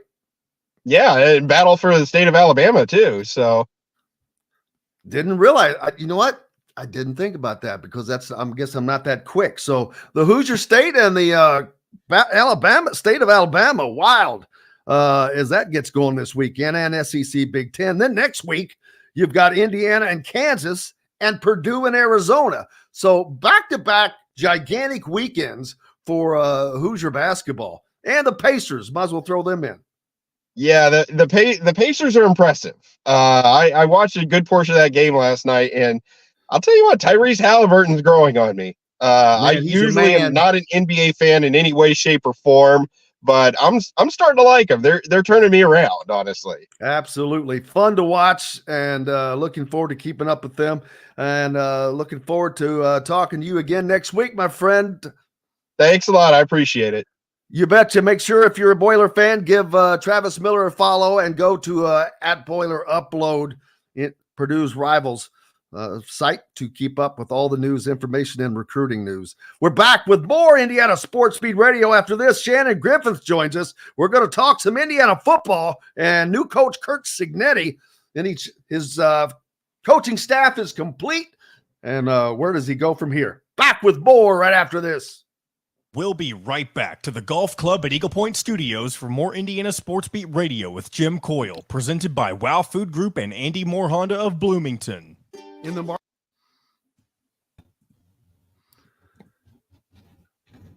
Hello, Shannon. Nice to meet you, man. Hey, Jimmy. How you doing, man? Well, I need you to come do my studio what first a setup. Of all, because that sounds fantastic.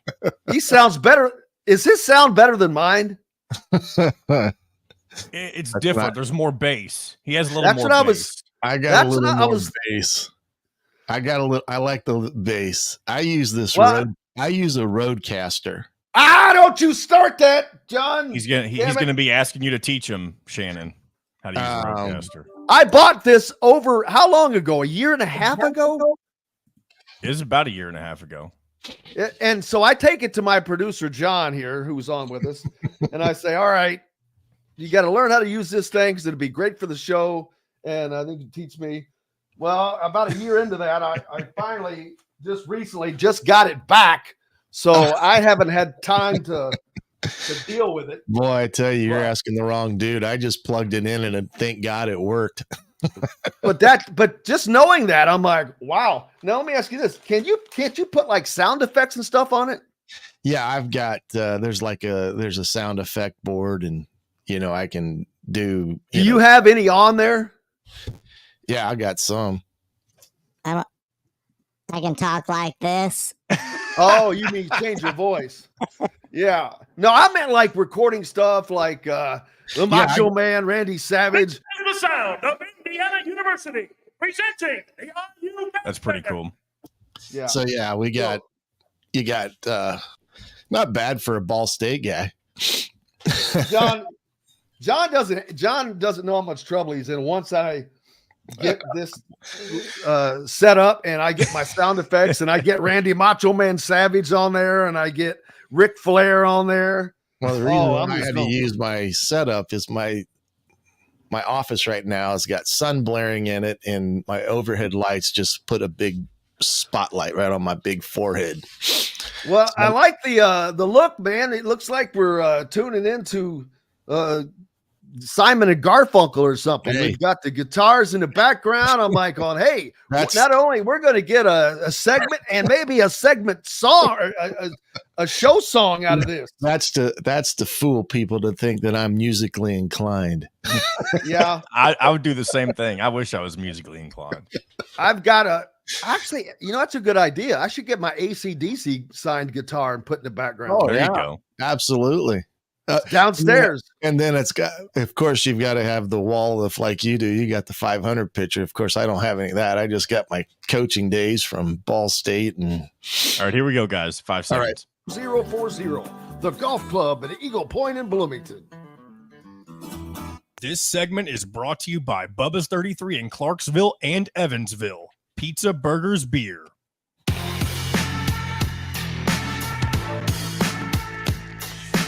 Now back to the golf club at Eagle Point Studios for more Indiana Sports Beat Radio with Jim Coyle, presented by Wow Food Group and Andy Moore Honda of Bloomington.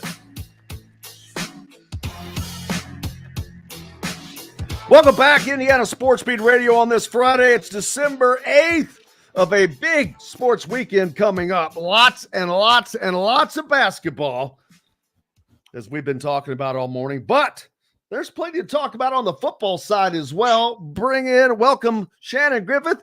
Looking forward to having him each week and keeping us up to date with what is happening on Indiana football. Shannon up in the Fort Wayne area, also a part of the Fan, fills in there amongst other things. Former coach. Go ahead and give the peeps your resume, brother.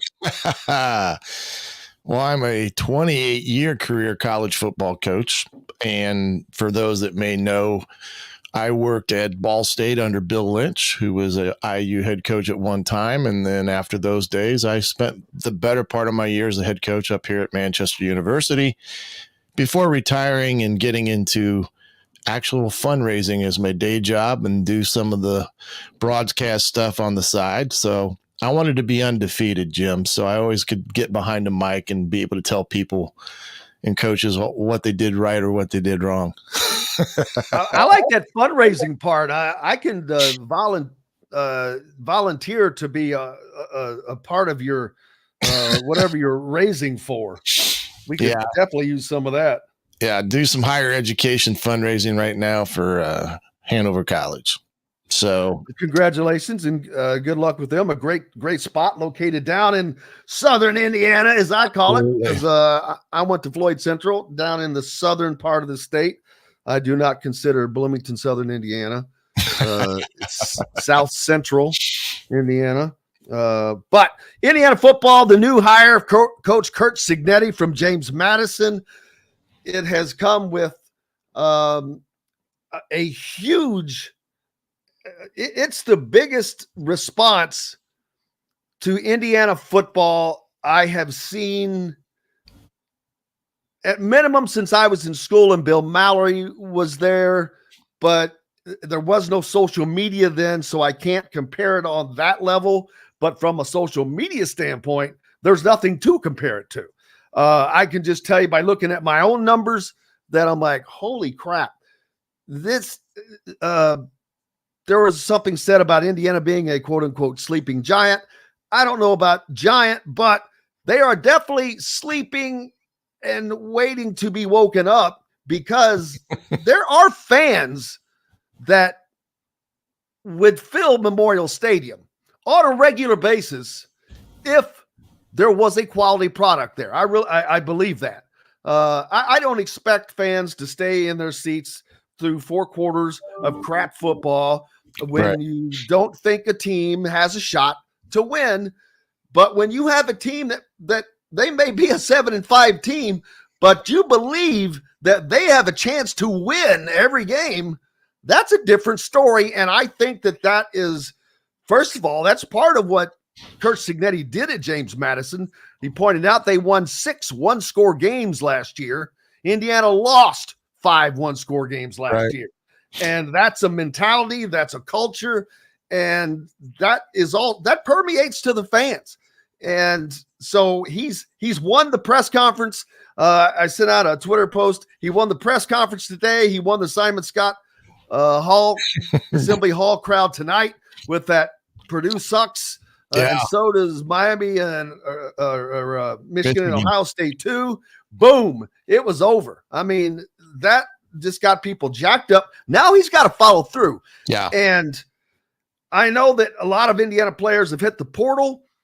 Brendan Sorsby is already committed to Cincinnati, the quarterback. Jalen Lucas in the portal. There's going to be a lot of guys he doesn't get back. Mm-hmm. And that is because this is a completely different culture that he's bringing. It's going to go from and I don't say this in a bad way towards either, but it is going to go from an LEO to a go FY semi. It's kind of, I mean, you know what I'm saying. The highway. Yeah. Yeah. No question. I mean, you know, he's a throwback to the old days of, you know, the Bo Schembechler types where, you know, he has a little bit of guff on him. Bill Mallory would be another one that, you know, he has a certain set of ways that he's going to do it. It's proven. And he talks about his blueprint and implementation. And I respect the fact that he brought a big, significant portion of the guys from James Madison with him there to Indiana, because when you have something that you believe in, you better bring the guys that's been helping you all along implement it, because trying to teach other coaches your ways sometimes is a little more difficult than, you know, one perceives. But yeah, these guys that are in the transfer portal, I mean, it's changed everything in college football. Guys jump in there to see what their value may be at another place. Look at Donovan McCauley. Here's a kid before the season, everybody was hoping he'd become what he did become. And now he's in the portal and he's got, you know, offers from Michigan, Penn State, all over the place. And yeah, there's a guy they're not going to get back, you know, and that's going to hurt in the sense that those long, tall guys are hard to find that can play the game. Now, EJ Williams, I think, you know, if he can stay off the injured list, he's got a chance. But no, he's done you know, it's going to be interesting. Kurt has, you know, done it the right way in the sense that he went to a Division II school from Alabama. I mean, that's never heard of. That's how bad he wanted to be a head coach. And he went there, and I know there were some family ties to that situation, but he won. The biggest one is Elon. Elon is the one that I think gave him the nudge that what he was doing was correct, and he liked the way it worked. And at Elon, which is a difficult place to go win because of the academic aspect to things, you know, the one thing that he'll have to learn, he's not at James Madison either anymore. You know, that's going to be a different bird as well. So you're right. He didn't seem to realize that when I asked him about dealing with NIL. I'm sure you saw that question I asked him about, which I was a little taken aback. And I'm thinking, brother, this ain't the Sun Belt. Right. But I also think that he's trying to set a tone. Say this is not too big for me. and I wasn't suggesting that it was. Right. I was just asking. I was serious. How are you going to deal with that? Because that's a real question. If you're going to compete in the Big Ten, as Indiana wants to, and they're at the bottom right now. Let's just be honest. They're not competing in the Big Ten. Right. But now, not only do you have to worry about Michigan and Ohio State and Michigan State and Penn State and Wisconsin and Iowa and all the other Purdue and other teams you've already battled, but now you've got Washington, Oregon, UCLA, and USC that are coming in as well. So it only gets a little more difficult. There's no question. I mean, you look at the portal now. I just saw the other day that Ohio State's putting together a package somewhere in the neighborhood of 24 to 25 million to keep Marvin Harrison Jr. there for one more year.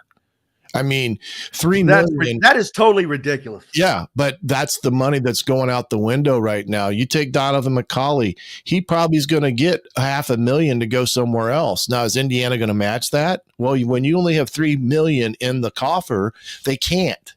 And that's why I think you've made a great point about this, is that with everything that's changing as quickly as it is in college football, and what is on the table right now, you're going to have $8 to $10 million a year at a bare minimum to be in a competitive arena, to be able to go and get that. Coach Rule at Nebraska said to get a good quarterback, you need $2 million.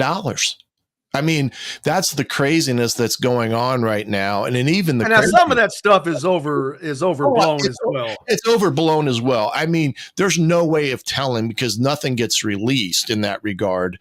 But as you saw with what the NCAA president put out this week, where his that's a game changer. Yeah, well, if you put, at a bare minimum, have to pay half of your athletes, both men and women, $30,000 a year at a bare minimum. Okay, that's somewhere in the neighborhood of $6-7 million a year. So it is changing the face of it. Now, whether we can get it back to some respectability and all that, I don't think so. But it does change the face of what you do from recruiting and how that impacts high school kids to, are you going to be a portal guy that's always going to bring in 15 to 20 guys? It's an environment that's totally different. When I was coaching, if you needed a player that was older, you went to the junior colleges, right? Junior colleges are almost non-existent anymore in terms of recruiting in college football, but it's changed. Now, the one thing I think you and I had talked about before is just the high school recruiting. Indiana had somewhere in the neighborhood of 24 commits, high school commits, prior to the change in staff. And I believe now it's down to 12. Part of that is some of the players that had been offered scholarships by the previous staff was not honored by the incoming staff. And that's the necessary evil. I wish Scott Dolson would have made some type of outward commitment one way or the other to these kids, because they've been Indiana commits since, way back when. And now in a matter of, a week after the season, they find out they don't have a scholarship to Indiana University. And that's the tough part in this environment, is that you got some kids that were left out in the dark without a scholarship. And sometimes that can be a little bit of bad PR. Well, and I understand that. But fortunately, that should generally only happen like there's a coaching change. And if there's a coaching change as a player, you have to know that whether your scholarship's going to be honored or not, your playing time might not be honored. So it's incumbent upon you to do some quick research. And then also, there was the kid that sent this out was a long snapper. Right. Tom Allen was known that he would like to go out and get a long snapper that he was going to have for 4 years, and he would scholarship them. But wasn't Indiana one of the only major schools that would scholarship a long snapper? Yeah, I it's not that it's unheard of, because that's a high commodity. The kids that can do this, at a high level, it's not unheard of that schools will go out and, maybe offer a long snapper in high school, but it's not something that you see year in and year out. And you're right. Kids got to go where where they're wanted. And if they're not wanted because of change in staff, why would you go and be miserable, and not have a place to play? But you're right. I mean, that was a, kind of a one-off situation there, but I do think it was poignant on how he basically announced that he was decommitting, with his tweet, because that's what you worry about a little bit with the PR stuff. And again, that reminds me of, and I'll never stop using him as an example, Grant Gillon. We go back, 5, I don't know how many years now, when he it was Tom Green, wasn't it? Yeah, I think you're right. That I forget the specifics, but it was a similar situation. But he was someone that probably should have never been offered a damn scholarship to IU. He wasn't good enough, and he made this big stink of it. And I'm like, dude, grow up, put your big boy pants on. And I kind of got that. I feel bad for this kid in a way, but I'm like, that's not a good look. I don't know that I just didn't like that. You don't want to, of course, you don't want to burn any bridges. He should have not, come out in that type of way. But like you said, everything's in the world of X now that can get out there quite quick. And the other thing that, in Coach Cignetti right now, the wheels are going 1,000 miles an hour. I mean, he's got not only the portal issues that he's dealing with, he's trying to lock in kids to come in the next 2 weeks because the early signing period is December 20th. I just saw they offered the Ohio University quarterback, the Rourke kid, who's thrown for like 7,000 yards at Ohio. Now, whether they get him or not will be kind of a wait and see. I do like the fact that he's got some recommits on that list that was out there, especially the Kosin kid up in Michigan, who's a really good tight end that I think will do great things at Indiana. But he's trying to do all this. He's got his staff in place, and this weekend, the next 2 weekends for him are vitally important because they're only going to get one chance with these kids on campus, and it's either going to be a yay or nay. Now, just because a kid may or may not sign on December 20th, that's not the end all be all, because, it can go all the way up through June for all that matter. But we kind of get wrapped around by December 20th, and then that date in February that we've lost even more sight of. That used to be the national deal. But I like what he's done. I don't know Coach Cignetti. I know people that work for Coach Cignetti. Brian Haynes, just to show you I have a great eye for talent, I gave him his first job in college football. He worked for me as a defensive line coach after graduating from Ball State.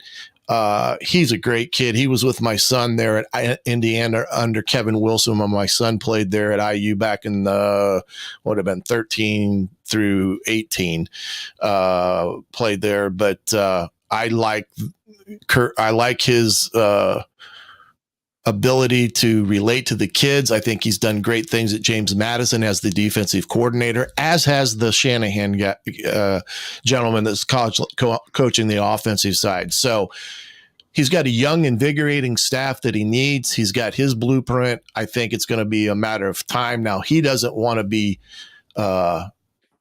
labeled by what they may or may not be able to do the first year. And he's had some great turnarounds the first year. He did it at Elon. He was 8-1. Does that happen at IU? I don't know.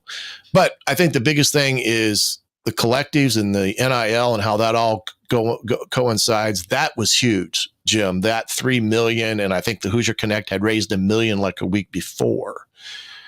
And if people want to get involved, even giving $50 to a collective, if you get 200 people to give $50, that's huge. As you know, that's my business. And that's what I try to tell people all the time.